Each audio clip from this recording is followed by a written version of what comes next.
Hello, everyone, and welcome back to our Jumpstart series. My name is Dallas Swabbington, and I am the coordinator for the online student experience here at UNT.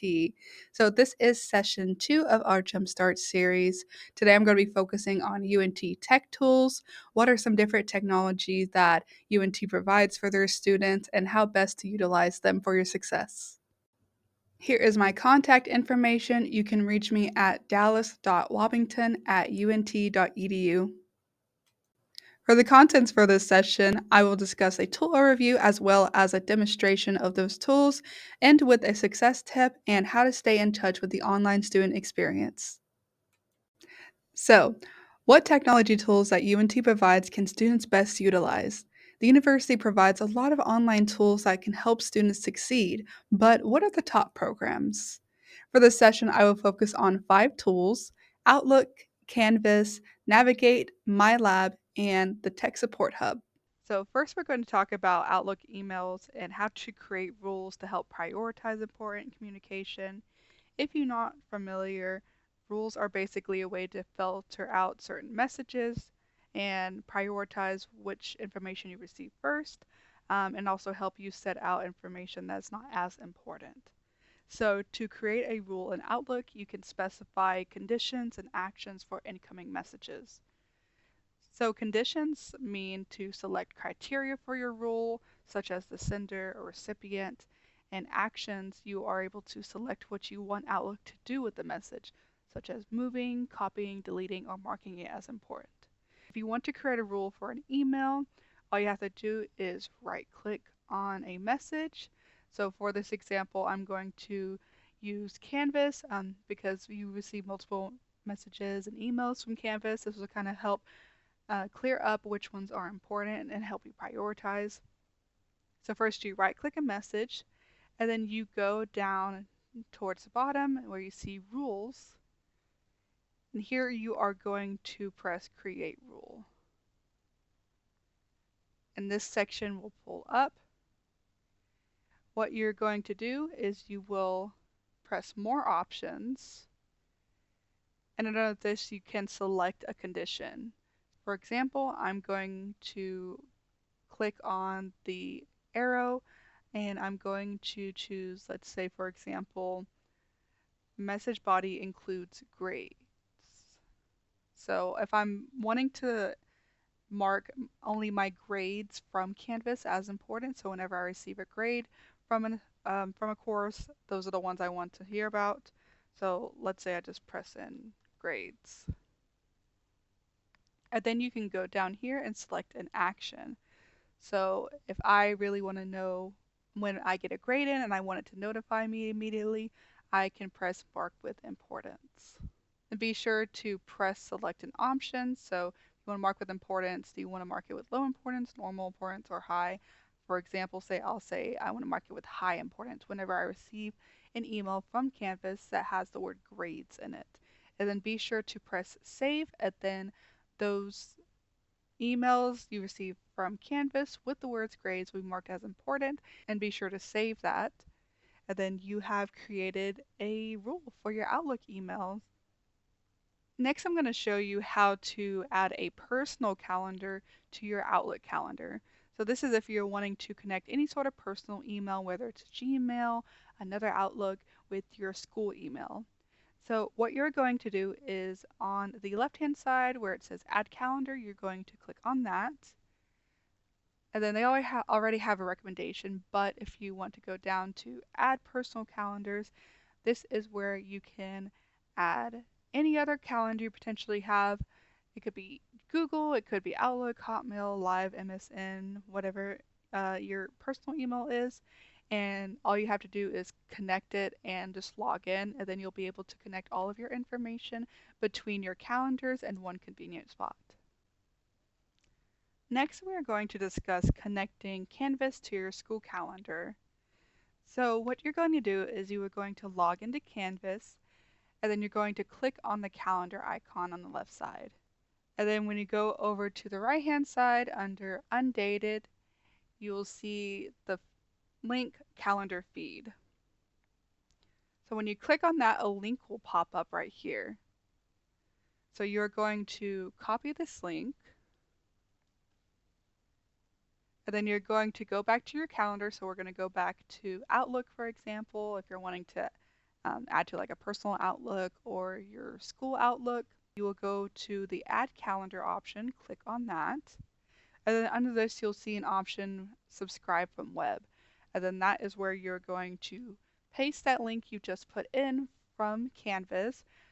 You can put it as a name, so you can just say Canvas. And then you can assign it a color. Let's say, for example, I'll just go with green. Um, and then you can add it to your own calendar. You can create a separate calendar for it. And so once you press import, all of your assignments and things on your Canvas calendar will be automatically updated to your personal or your school calendar. So all you have to do is press import and you're good to go. Something else that's really easy but also very helpful when it comes to organizing and keep things together is personalizing your Canvas courses.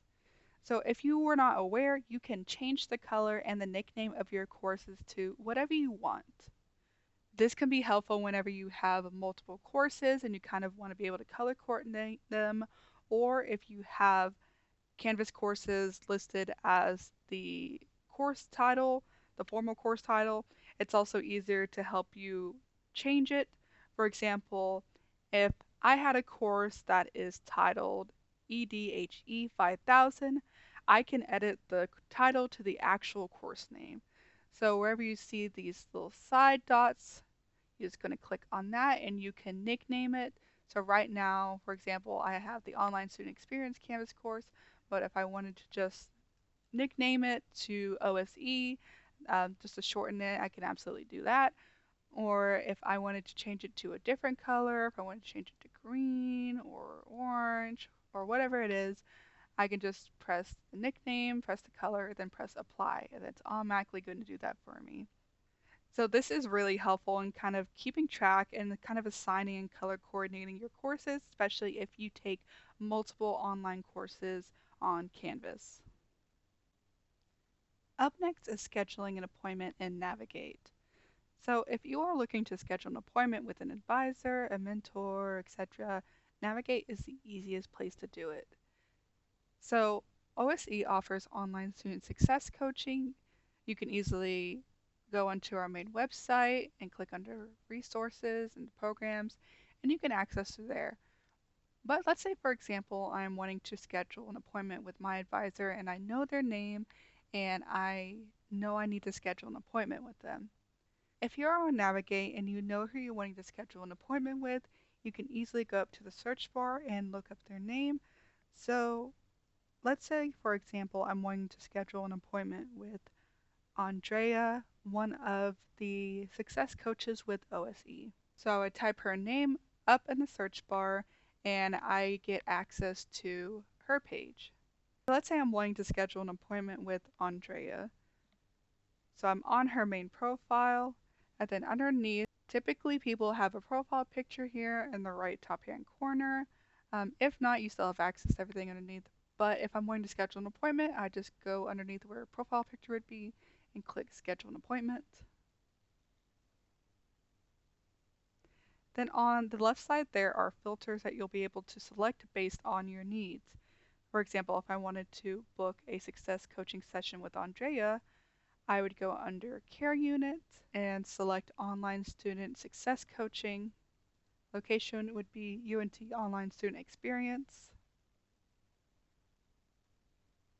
And then you would go down to Meeting Type and select Online. Then I would select her name right here. You can see her calendar and see when you would be able to schedule an appointment with her. So obviously, if the time is marked busy, you're unable to schedule an appointment, but look at which days she's available, which one she's available to drop in, and just click which other time works best for you.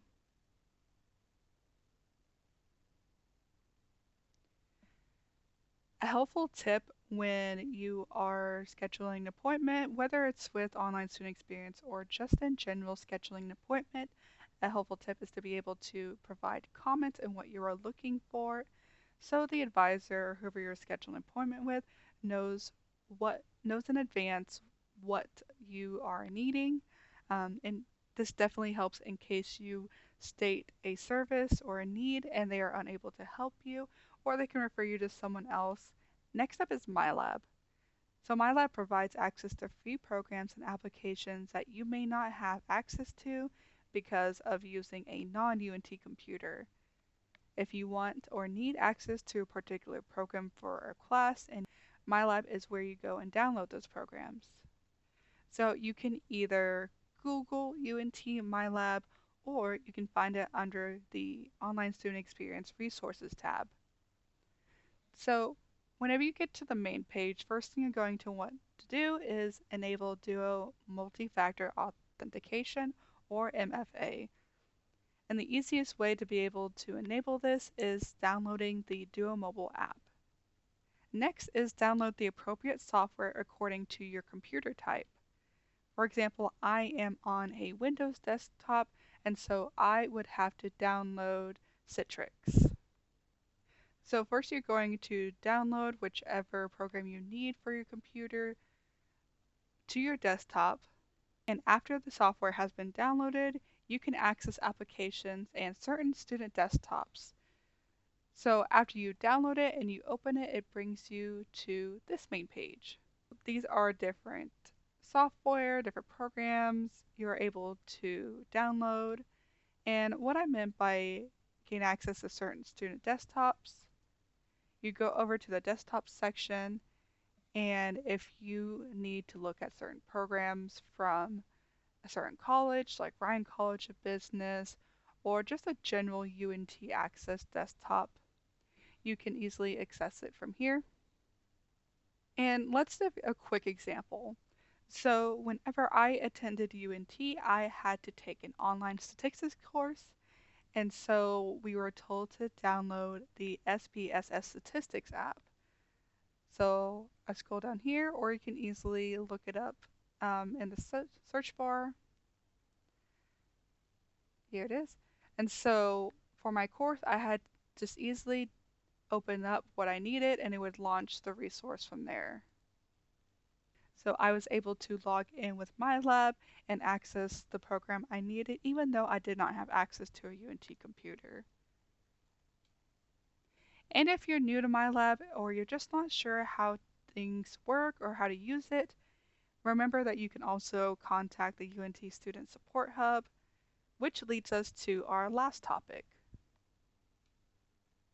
So if you are not yet aware, UNT has a student tech support hub. So through this resource, students are able to come and ask any sort of tech related questions and for UNT supported technology. So the tech support hub is basically the one-stop shop for student assistance. Through the tech support hub, you can access student tech support by calling, chatting, or submitting a help request form. So if you scroll down, you can see the tech support phone numbers and what times they are open throughout the week. So the tech support is open Monday through Saturday, or if you're unable to call or chat with them immediately, but you need assistance, you can also submit a help request form. So the request help form is pretty straightforward. Provide your contact information and just provide what assistance you need. And after you submit the form, they'll be in contact with you. To end this session, I want to leave you with a student success tip. So now that you know how to best utilize your calendar, add all of your assignments and important dates. And remember to schedule time at the beginning of each week to plan and prepare. If you do not already, go ahead and follow us on our social media. You can find us on Instagram at unt.ose or on Facebook as UNT Online Student Experience. For more information and resources, check out our website, ose.unt.edu. And we also started a podcast this semester, so you can find us on YouTube and Spotify and learn more about different campus resources and learn more about the personal lives of our staff and students. Thank you so much for listening, and I hope to see you on the next one.